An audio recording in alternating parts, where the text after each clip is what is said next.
মাছের ঝোল বানাচ্ছি, একটু আলাদা রকম এটা হয়।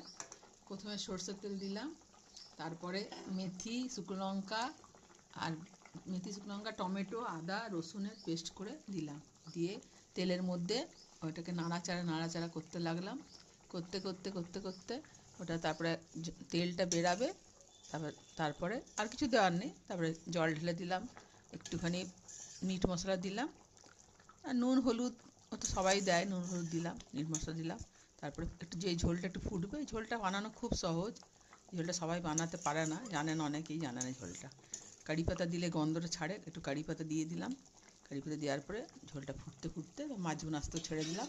এরপরে ফুটবে, ফুটে একটু শুকালেই আমি নামিয়ে দেবো। এটা রুটি, পরোটা, ভাত সবার সাথে খেতে পারবেন।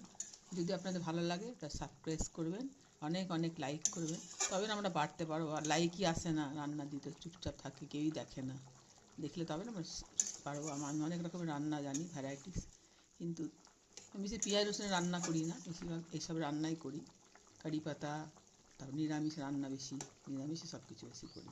যদি আপনাদের ভালো লাগে তাহলে একটা লাইক করবেন, ফেসবুক পেজটা ফলো করে দেখুন। আপনাদের